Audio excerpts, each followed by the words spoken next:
Salut à tous et bienvenue sur notre chaîne dédiée au Real Madrid. N'hésitez pas à lâcher un petit pouce bleu. Si vous appréciez notre contenu, n'oubliez pas de vous abonner pour rester informé de toutes les actualités concernant votre club préféré. Xavi Alonso, après son succès retentissant à Bayer Leverkusen, champion de Bundesliga 2022/23 sans défaite, est désormais à la tête du Real Madrid pour la saison 2025/26. Son style de jeu est marqué par une grande flexibilité tactique, un pressing intense, une sortie de balle propre et une capacité à alterner entre une défense à 3 ou à 4 selon les adversaires. Le texte mentionne une préférence probable pour une ligne de 3 défenseurs avec des ailiers 3-5-2 ou 3-4-1-2, mais avec des variations possibles vers un 4-2-3-1 ou un 4-3-3 dans certains matchs. L'effectif actuel inclut des stars établis, Mbappé, Vinicius, Valverde, des recrues récentes, Lucien, Cara, Alexander-Arnold, Mastantuono, et des joueurs en phase de retour ou d'adaptation, Militao, Bellingham. Avec le départ de Luka Modric et la blessure de Jude Bellingham, absent 3 mois, Alonso doit construire une équipe équilibrée tout en intégrant de jeunes talents. Analyse détaillée du 11 idéal. Formation choisie, 3-5-2/3-4-1-2. Cette formation permet à Alonso d'exploiter la profondeur de l'effectif, avec des défenseurs centraux solides, des ailiers dynamiques, un milieu polyvalent et une attaque explosive. Voici une analyse poste par poste. Un gardien, Thibaut Courtois. Pourquoi ce choix? Courtois est unanimement reconnu comme l'un des meilleurs gardiens au monde. À 33 ans en 2025, il reste au sommet de son art, avec des réflexes exceptionnels, une présence dans les airs et une capacité à stopper les tirs dans les moments cruciaux. Sa performance lors de la saison 2024/25, où il a aidé le Real Madrid à remporter des titres, en fait un titulaire indiscutable. Rôle tactique. Dans le système d'Alonso, le gardien doit être à l'aise avec le ballon pour initier les relances. Courtois, bien que moins technique qu'Alisson, a montré une amélioration dans ce domaine sous Ancelotti et devrait s'adapter aux exigences d'Alonso. Alternative.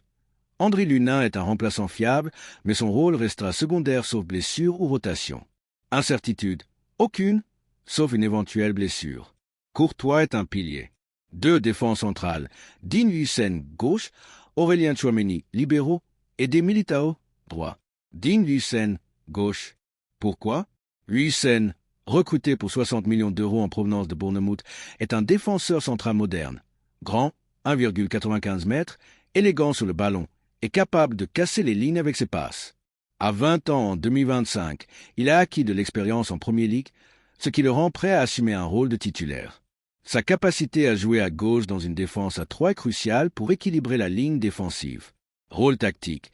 Huijsen apportera une sortie de balle fluide, essentielle pour le style d'Alonso, qui demande aux défenseurs de participer à la construction. Sa lecture du jeu et sa couverture défensive seront testées face à des attaquants rapides, mais son potentiel est immense. Incertitude. Son adaptation au très haut niveau du Real Madrid et à la pression du Santiago Bernabéu pourrait prendre du temps, mais son profil correspond parfaitement à la vision d'Alonso. Aurélien Tchouaméni, libéraux. Pourquoi? Le choix de placer Tchouaméni en libéraux est audacieux mais tactiquement pertinent. À 25 ans, Tchouaméni est un milieu défensif de classe mondiale, mais son intelligence tactique, sa qualité de passe et sa capacité à lire le jeu en font un excellent candidat pour un rôle de défenseur central axial dans une ligne à 3. Alonso, qui a lui-même joué en tant que milieu défensif, pourrait voir en Tchouaméni un joueur capable d'alterner entre un rôle défensif et des montées au milieu, comme il l'a expérimenté lors du mondial des clubs. Rôle tactique. En tant que libéraux, Tchouaméni serait le cerveau de la défense, distribuant le ballon vers les ailiers ou les milieux. Sa capacité à avancer dans le jeu, comme un Sergio Busquets en défense, permettrait au Real Madrid de fluidifier les transitions. Sa solidité dans les duels aériens et son anticipation défensive renforcent ce choix. Incertitude. Tchouaméni n'est pas un défenseur central de formation, et son placement pourrait être mis à l'épreuve face à des attaquants mobiles. Si ce pari ne fonctionne pas, Alonso pourrait repositionner Tchouaméni au milieu et opter pour un défenseur plus classique, Rudiger ou Asensio. Et des Militao, droit. Pourquoi? Militao, à 27 ans, est en phase de retour après 2 graves blessures, ACL. S'il retrouve 85 à 90% de son niveau d'avant, comme suggéré dans le texte, il est le choix idéal pour le poste de défenseur droit grâce à sa vitesse, son agressivité et sa capacité à défendre dans les espaces. Sa performance de 20 minutes contre le PSG au mondial des clubs montre des signes encourageants. Rôle tactique. Militao apportera la vitesse nécessaire pour couvrir les espaces dans le dos, un aspect crucial dans une défense à 3 où les ailiers montent haut. Sa sortie de balle, bien qu'inférieure à celle de Yusen, est suffisamment bonne pour répondre aux exigences d'Alonso. Incertitude. Son état physique est la grande question. S'il ne retrouve pas son explosivité, Antonio Rudiger, plus expérimenté mais moins mobile, pourrait le supplanter. Raúl Asensio, jeune et talentueux, semble encore trop inexpérimenté pour être titulaire dans les grands matchs. Analyse globale de la défense. Cette ligne a 3 combines jeunesse, Yusen, polyvalence, Tchouaméni et expérience, Militao. Elle est conçue pour être solide défensivement tout en participant activement à la construction du jeu, un pilier du style d'Alonso. Cependant, l'absence d'un autre défenseur central d'élite dans l'effectif pourrait inciter le Real Madrid à recruter, par exemple, un joueur comme Lenny Yoro ou William Saliba, bien que non mentionné dans le texte. Si Rudiger retrouve son meilleur niveau, il pourrait bousculer cette hiérarchie. 3 ailiers, Trent Alexander-Arnold, droit, Alvaro Carra, gauche. Trent Alexander-Arnold, droit. Pourquoi? Signé en provenance de Liverpool, Alexander-Arnold, 27 ans en 2025, est un coup majeur. Sa vision, sa qualité de passe et son expertise sur coups de pied arrêtés en font un ailier droit idéal dans un 3-5-2. Sa capacité à créer des occasions depuis les positions reculées correspond parfaitement à la philosophie d'Alonso, qui valorise les latéraux offensifs. Rôle tactique. Alexander-Arnold jouera haut, presque comme un ailier, avec la liberté de rentrer à l'intérieur pour distribuer des passes longues ou des centres précis. Défensivement, il devra s'améliorer, mais la couverture des 3 défenseurs centraux le protégera. Incertitude. Le texte mentionne qu'il n'a pas encore pleinement convaincu au mondial des clubs, probablement en raison de l'adaptation à une nouvelle ligue et un nouveau système. Dani Carvajal, légende du club et excellent dans les 2 phases de jeu, est une alternative sérieuse. Si Carvajal, 33 ans, revient à son meilleur niveau après sa blessure, il pourrait reprendre le poste, surtout pour les matchs cruciaux comme un Clásico ou un choc de Ligue des Champions. Cependant, Alexander-Arnold semble être le choix initial d'Alonso pour sa créativité. Alvaro Carra, gauche. Pourquoi? Recruté pour 50 millions d'euros en provenance de Benfica, Carra, 22 ans, est un latéral gauche moderne formé à la Castilla du Real Madrid. Ses données analytiques, comparables à celles de Nuno Mendes, soulignent son potentiel, excellente sortie de balle, capacité à défendre et endurance pour couvrir toute la bande gauche. Rôle tactique, Carra apportera une stabilité défensive et une menace offensive, avec des montées constantes et des mouvements vers l'intérieur pour créer des supériorités au milieu. Sa taille, 1,86 m, le rend efficace dans les duels, et sa capacité à arriver jusqu'à la ligne de fond ou à couper à l'intérieur offre une grande polyvalence. Incertitude. Certains fans doutent de son prix élevé pour un joueur formé au club, mais son profil est idéal pour Alonso. Contrairement à Miguel Gutiérrez, qui était une option moins chère, Carra semble avoir été choisi pour sa polyvalence et son potentiel à long terme. Aucun concurrent direct n'est mentionné pour ce poste, ce qui en fait un titulaire quasi certain. Analyse globale des ailiers. Alexander-Arnold et Carra offrent un équilibre parfait entre créativité, tronc et solidité, Carra. Leur capacité à alterner entre des rôles offensifs et défensifs permettra au Real Madrid de dominer les couloirs tout en restant protégé par la défense à 3.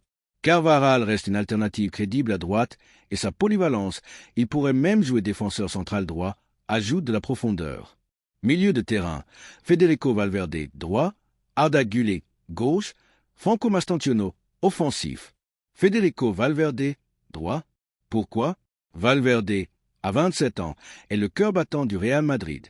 Capitaine, infatigable et polyvalent, il est le joueur parfait pour le style d'Alonso, qui exige intensité, pressing et couverture du terrain. Sa constance et son amour du maillot en font un titulaire indiscutable. Rôle tactique, Valverde sera le poumon du milieu, capable de défendre, de récupérer des ballons et de se projeter en attaque. Dans un 3-5-2, il jouera comme un milieu droit, mais avec la liberté de se décaler pour aider Alexander-Arnold ou de casser les lignes avec ses courses. Incertitude? Aucune. Valverde est intouchable, comme mentionné dans le texte. Arda Güler, gauche. Pourquoi? Avec Jude Bellingham absent pour 3 mois, Güler, 20 ans, a une opportunité en or de s'imposer. Ses performances au mondial des clubs, où il a montré sa capacité à recevoir sous pression, à jouer proprement et à créer, en font un choix logique pour un rôle de milieu relayeur gauche. Rôle tactique, Gullet apportera la créativité dans le dernier tiers, avec une capacité à se connecter avec les attaquants et à distribuer des passes clés. Son manque d'expérience dans ce rôle pourrait être un défi, mais Alonso semble prêt à lui donner sa chance pour développer son potentiel. Incertitude, Gullet doit encore s'adapter tactiquement, notamment en termes de placement défensif. Si Eduardo Camavinga ou Dani Ceballos performent mieux dans ce rôle, Gullet pourrait être légué à un poste de remplaçant. Son avenir dépendra aussi du retour de Bellingham. Franco Mastantuono, offensif. Pourquoi? Mastantuono, jeune recrue argentine, est un talent polyvalent capable de jouer ailier droit, numéro 10 ou milieu offensif. En l'absence de Bellingham, il est choisi pour occuper un rôle similaire à celui de Bellingham au mondial des clubs, c'est-à-dire un poste de meneur de jeu ou d'ailier droit dézonnant. Rôle tactique. Mastantuono apportera du dynamisme sur le côté droit, avec des diagonales pour créer des espaces et une capacité à se projeter vers l'intérieur pour combiner avec Valverde ou Alexander-Arnold. Sa polyvalence permettra à Alonso d'ajuster le système. Par exemple, passer à un 3-4-3 avec Mastantuono plus haut. Incertitude, Mastantuono est jeune et peut expérimenter au plus haut niveau. Si Bellingham revient en forme et que Gullet performe, il pourrait perdre sa place. Cependant, son profil unique, diagonal, créativité, en fait un atout précieux. Analyse globale du milieu. Ce trio combine énergie, Valverde, créativité, Gullet, et polyvalence, Mastantuono. L'absence de Bellingham ouvre la porte à Gullet et Mastantuono, mais leur titularisation dépendra de leur performance au début de la saison. Camavinga, avec son profil plus défensif, pourrait être une alternative si Alonso veut plus de solidité au milieu. Le départ de Modric laisse un vide en termes de leadership et de créativité, mais Valverde et Gullet peuvent combler ce manque à leur manière. Attaquant, Kylian Mbappé, Vinicius Junior. Kylian Mbappé. Pourquoi? Mbappé, à 26 ans, est la superstar du Real Madrid. Après une saison 2024/25 exceptionnelle, 31 buts en Liga, il est intouchable. Son port du numéro 10, comme mentionné dans le texte, reflète son statut de leader offensif. Rôle tactique. Dans un 3-5-2, Mbappé jouera comme attaquant droit, avec la liberté de dézonner vers l'intérieur ou de prendre la profondeur. Son explosivité, sa finition et sa capacité à créer des différences en 1 contre 1 seront au cœur du système d'Alonso. Incertitude, la seule question concerne sa compatibilité avec Vinicius. Si leur duo déséquilibre l'équipe, Alonso pourrait envisager de faire tourner avec d'autres options. Vinicius Junior. Pourquoi? À 25 ans, Vinicius est une star mondiale, connue pour sa vitesse, ses dribbles et son impact dans les grands matchs. Malgré des performances parfois inconstantes, son potentiel en fait un titulaire logique. Rôle tactique. Vinicius jouera comme attaquant gauche, avec la possibilité de repiquer au centre pour combiner avec Mbappé ou Gullet. Son rôle dans le pressing sera crucial, car Alonso demande une intensité sans ballon. Incertitude. Comme pour Mbappé, la question est de savoir si les deux stars peuvent coexister sans déséquilibrer l'équipe. Si leur association ne fonctionne pas, des joueurs comme Endrick ou Rodrigo pourraient prendre sa place. Analyse globale de l'attaque. Mbappé et Vinicius forment un duo terrifiant sur le papier, capable de déstabiliser n'importe quelle défense. Cependant, leur tendance à occuper des zones similaires, gauche et centre, pourrait poser problème. Alonso devra travailler leur complémentarité, peut-être en demandant à Vinicius de rester plus large ou à Mbappé de prendre plus souvent la profondeur. Rodrigo, mentionné comme une option, semble vouloir prouver sa valeur, mais sans offre massive. Sans 1 euro, il devrait rester comme remplaçant de luxe. Endrick, jeune et prometteur, pourrait aussi avoir un rôle en rotation. Variante tactique et flexibilité. 3-5-2 classique, avec Tchouaméni en libéraux, Valverde et Gullet au milieu, et Mastantuono en soutien des deux attaquants. Ce système offre un équilibre entre solidité défensive et créativité offensive. Les ailiers, Alexander-Arnold et Kara, apportent la largeur, tandis que Mbappé et Vinicius exploitent les espaces. 3-4-1-2, Mastantuono peut jouer plus haut, presque comme un second attaquant, avec Valverde et Gullet formant un double pivot. Cela permettrait à Tchouaméni de rester en défense ou de monter occasionnellement au milieu. 4-2-3-1. Si Alonso opte pour une défense à 4, Carvajal, Militao, Hysén, Kara, Tchouaméni pourrait revenir au milieu aux côtés de Valverde, avec Gullet ou Mastantuono en 10 et Mbappé en pointe, soutenu par Vinicius et Rodrigo sur les ailes. 3-4-3. Dans des matchs où le Real Madrid doit dominer, Mastantuono ou Vinicius pourraient jouer ailier droit, avec Mbappé en pointe et Vinicius ou Rodrigo à gauche. Incertitudes et questions ouvertes. Défense centrale. La titularisation de Tchouaméni en libéraux est un pari risqué. Si cela ne fonctionne pas, Rudiger ou Asensio pourraient prendre sa place, mais cela impliquerait de repenser le milieu. Un recrutement, par exemple, un défenseur central d'élite, pourrait changer la donne. Ailier droit, Alexander-Arnold ou Carvajal. Le choix dépendra de la forme de Carvajal et de l'adaptation de Tran. Dans un match décisif, Carvajal pourrait avoir l'avantage grâce à son expérience. Compatibilité Mbappé-Vinicius. Leur duo est explosif mais pourrait déséquilibrer l'équipe si leurs rôles ne sont pas bien définis. Alonso devra trouver un équilibre tactique. Retour de Bellingham. À son retour, Bellingham pourrait remplacer Gullit ou Mastantuono, voire forcer un changement de système. Par exemple, un 4-3-3 avec Bellingham au milieu. Rodrigo et Endrick. Rodrigo veut prouver sa valeur, mais sa place dans le 11 est incertaine. Endrick, bien que talentueux, semble encore un pari pour l'avenir. Départ de Modric. Le vide laissé par Modric en termes de créativité et de leadership pourrait peser. Gullit et Mastantuono devront assumer ce rôle, mais leur jeunesse est un risque. Faut-il recruter un défenseur central? Oui.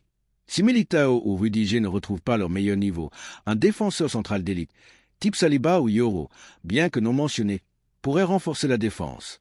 L'effectif actuel est solide, mais un renfort apporterait plus de garanties. Faut-il un milieu supplémentaire? Avec le départ de Modric, un milieu expérimenté pourrait être utile, surtout si Camavinga ou Ceballos ne s'imposent pas comme remplaçants fiables. Cependant, Valverde, Gullit et Mastantuono offrent déjà beaucoup d'options. Le numéro 10 pour Mbappé? Le choix de Mbappé pour le 10 est logique pour des raisons de marketing et de statut, mais il pourrait frustrer les fans qui voulaient voir Gullit le porteur. Vinicius avec le 7 et Mbappé avec le 10 forment un duo iconique, mais cela pourrait alimenter des débats. Le 11 idéal de Xavi Alonso pour le Real Madrid 2025-26 combine jeunesse, talent et flexibilité tactique. Courtois dans les buts, Lucien, Tchouaméni et Militao en défense, Alexander-Arnold et Kara sous les ailes, Valverde, Gullit et Mastantuono au milieu, Mbappé et Vinicius en attaque.